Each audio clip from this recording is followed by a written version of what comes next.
Welcome to job updates in Telugu YouTube channel. EPFO employees provident fund ఆర్గనైజేషన్లో వేకెంట్గా ఉన్నటువంటి 80 assistant provident fund commissioner జాబ్స్ను fill చేయడానికి అఫీషియల్గా యూపీఎస్సీ వారు నోటిఫికేషన్ రిలీజ్ చేయడం జరిగింది. ఎవ్రీ ఇయర్ ఈ జాబ్ నోటిఫికేషన్ను రిలీజ్ చేస్తారు. ప్రజెంట్ మనం చూస్తున్నటువంటి ఈ నోటిఫికేషన్ వచ్చి 2026 సంవత్సరానికి సంబంధించింది. అండ్ ఈ జాబ్స్కి మనం అప్లికేషన్ చేసుకోవడానికి మనకి ఎటువంటి ఎక్స్పీరియన్స్ అవసరం లేదు. స్టార్టింగ్లోనే మనకి 1,20,000 వరకు శాలరీ అనేది వస్తుంది. మనం వర్క్ చేసే ప్రాంతాన్ని బట్టి ఒక 10,000 రూపాయల శాలరీ అనేది డిఫరెన్స్ అనేది ఉంటుంది. అండ్ ఈ జాబ్స్కి అప్లికేషన్ చేసుకోవడానికి అప్లికేషన్ ఫీజు కేవలం 25 రూపాయలు మాత్రమే ఉంటుంది. రిజర్వ్డ్ కేటగిరీ వాళ్ళు ఆ 25 రూపాయల ఫీజు కూడా పే చేయాల్సిన అవసరం అనేది లేదు. ఈ వీడియోలో ఈ నోటిఫికేషన్కి సంబంధించి అసిస్టెంట్ ప్రొవిడెంట్ ఫండ్ కమిషనర్ జాబ్కి అప్లికేషన్ చేసుకోవడానికి కావాల్సిన క్వాలిఫికేషన్స్ ఏంటి, ఏజ్ ఎంత ఉండాలి, సెలెక్షన్ ప్రొసీజర్ అనేది ఏ విధంగా ఉంటుంది, ఇంపార్టెంట్ డేట్స్ ఏంటి, సిలబస్ ఏంటి, ఇలా నోటిఫికేషన్కి సంబంధించిన ఇంపార్టెంట్ పాయింట్స్ ఏవైతే ఉన్నాయో వాటన్నింటినీ కూడా క్లియర్గా ఈ వీడియోలో నేను మీకు ఎక్స్ప్లెయిన్ చేస్తాను. ఇంతవరకు ఎవరైతే మన యూట్యూబ్ ఛానల్కు సబ్స్క్రైబ్ చేసుకోలేదు, ఇలాంటి డైలీ జాబ్ అప్డేట్స్ మిస్ అవ్వకుండా పొందడానికి మన జాబ్ అప్డేట్స్ తెలుగు యూట్యూబ్ ఛానల్కి ఇప్పుడే సబ్స్క్రైబ్ చేసుకోండి. అండ్ ఆంధ్రప్రదేశ్ మరియు తెలంగాణ రాష్ట్రాలకు సంబంధించిన మేల్ అండ్ ఫీమేల్ క్యాండిడేట్స్ ఎవరైనా సరే ఈ జాబ్స్కి అప్లికేషన్ చేసుకోవచ్చు. అండ్ ఒకవేళ మనం జాబ్కి సెలెక్ట్ అయితే మన రాష్ట్రంలోనే మనకి పోస్టింగ్ కూడా ఇచ్చే అవకాశాలు ఎక్కువగా ఉన్నాయి. సో ఈ వీడియోలో ఈ నోటిఫికేషన్ సంబంధించిన డీటెయిల్స్ అన్నీ చెప్తాను. వీడియో చివరి వరకు చూడండి. మీకు ఎలిజిబిలిటీ ఉంటే ఆ తర్వాత జాబ్కి అప్లికేషన్ చేసుకొని మీరు జాబ్స్ అనేవి పొందవచ్చు. డియర్ ఫ్రెండ్స్, ఈపీఎఫ్ఓలో అసిస్టెంట్ ప్రొవిడెంట్ ఫండ్ కమిషనర్ జాబ్స్ను ఫిల్ చేయడానికి UPSC union public service commission వాళ్ళు అఫీషియల్గా విడుదల చేసిన నోటిఫికేషన్ ఇది. సో ఇక్కడ ఫస్ట్ మీరు గమనించాల్సిన విషయం ఏంటి అంటే ఈ జాబ్ అనేది permanent government job, permanent central government job. Group A category కింద నాన్ మినిస్ట్రియల్ అనేటువంటి కేటగిరీ కింద ఈ జాబ్ రావడం జరుగుతుంది. అండ్ ప్రొబేషన్ పీరియడ్ అనేది కూడా ఉంటుంది. మీరు జాబ్కి సెలెక్ట్ అయిన తర్వాత 1 ఇయర్ పాటు మనకి ప్రొబేషన్ పీరియడ్ అనేది ఉంటుంది. ఈ ప్రొబేషన్ పీరియడ్ని మనం ట్రైనింగ్ పీరియడ్ అని కూడా పిలుచుకోవచ్చు. సో వన్స్ ఈ 1 ఇయర్ కంప్లీట్ అయిన తర్వాత మీకు జాబ్ అనేది పర్మనెంట్ చేస్తారు. ఓకేనా? సో ఈ నోటిఫికేషన్కి సంబంధించి టోటల్గా మనకి ఎన్ని జాబ్స్ ఉన్నాయంటే 80 జాబ్స్ కోసం మనకి నోటిఫికేషన్ రిలీజ్ చేశారు. మీరు జాబ్కి సెలెక్ట్ అయితే ఎంప్లాయీస్ ప్రొవిడెంట్ ఫండ్ ఆర్గనైజేషన్ అనేటువంటి సంస్థలో మీరు వర్క్ చేయాలి. ఇది ministry of labour and employment అనేటువంటి సంస్థ కింద, అంటే శాఖ కింద ఈ ఈపీఎఫ్ఓ అనేది వర్క్ చేస్తుంది. సెంట్రల్ గవర్నమెంట్కి సంబంధించిన ఒక స్టాట్యుటరీ ఆర్గనైజేషన్. సో ఇందులో 80 వేకెన్సీస్లో అన్రిజర్వ్డ్ కేటగిరీకి సంబంధించి 29, ఎకనామికలీ వీకర్ సెక్షన్ వాళ్ళకి 8 vacancy, OBC 18, SC 15, ST category వాళ్ళకి 10 వేకెన్సీ ఉన్నాయి. అలాగే హారిజంటల్ రిజర్వేషన్స్ కేటగిరీలో మనకి పర్సన్ విత్ డిజేబిలిటీ వాళ్ళకి 3 వేకెన్సీ మనకి రిజర్వేషన్ కింద ఇవ్వడం జరిగింది. ఈ జాబ్స్కి సంబంధించి ఏజ్ విషయానికి వస్తే మొదటగా శాలరీ మనం చూద్దాం. సో నేను మీకు స్టార్టింగ్లోనే తమ్నైల్లో కూడా పెట్టాను 1,20,000 వరకు స్టార్టింగ్లో శాలరీ వచ్చే అవకాశాలు ఉంది అని. సో ఇక్కడ మనం ఈ పోస్టుకు సంబంధించి అసిస్టెంట్ పిఎఫ్ కమిషనర్ అనేటువంటి జాబ్కి సంబంధించి పే లెవెల్ కానీ చూసుకున్నట్లయితే లెవెల్ 10 పే మ్యాట్రిక్స్ అనేది ఉంది దీనికి. సో ఓకేనా, లెవెల్ 10 అంటే మనకి 56,000కు పైగా బేసిక్ పే అనేది వస్తుంది. దీంతో ఈ బేసిక్ పేతో పాటుగా మనకి DRS allowance, house rent allowance, transport allowance, ఇంకా ఈపీఎఫ్ఓ సంస్థకి సంబంధించి ఏమైనా స్పెషల్ అలవెన్సెస్ అనేవి ఉంటే వాటన్నింటినీ కూడా మీకు యాడ్ చేస్తారు.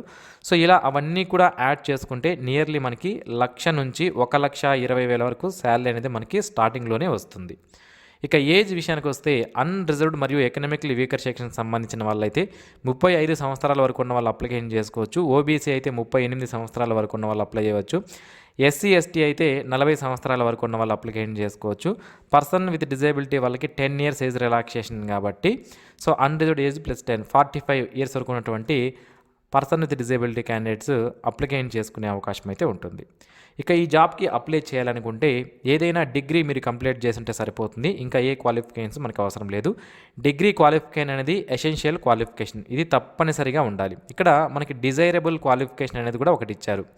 సో ఇది ఏంటి అంటే డిప్లొమా ఇన్ కంపెనీ లాలో కానీ లేదా లేబర్ లాలో కానీ లేదా పబ్లిక్ అడ్మినిస్ట్రేషన్లో కానీ డిప్లొమా చేసి ఉండాలి అని ఇవ్వడం జరిగింది. బట్ ఇది మనకేంటి డిజైరబుల్ క్వాలిఫికేషన్ అనే ఇచ్చారు. ఇది ఉన్నా లేకపోయినా ఓన్లీ డిగ్రీ క్వాలిఫికేషన్ ఉన్నా కూడా మనం ఈ జాబ్కి అప్లికేషన్ చేసుకునే అవకాశం అయితే ఉంటుంది. ఇక మనకి డ్యూటీస్ ఏంటి, మన యొక్క రెస్పాన్సిబిలిటీస్ ఏంటి అనేది మనకి ఇక్కడ క్లియర్గా ఇచ్చారు.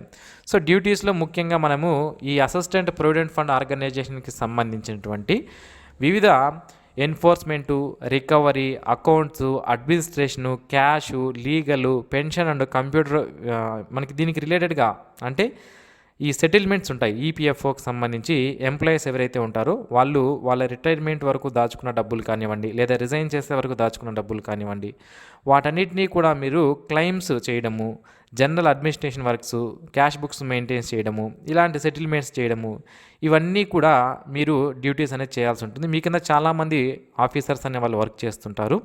సో వీటన్నిటిని కూడా మీరు మానిటర్ చేయాల్సి ఉంటుంది. ఇక ఆన్లైన్ అప్లికేషన్స్ అనేవి 22 ఆగస్టు 2026 నుంచి స్టార్ట్ అయ్యాయి. అప్లికేషన్ చేసుకోవడానికి లాస్ట్ డేట్ వచ్చి 11/9/2026 లోపు మనము అప్లికేషన్ చేసుకోవాల్సి ఉంటుంది.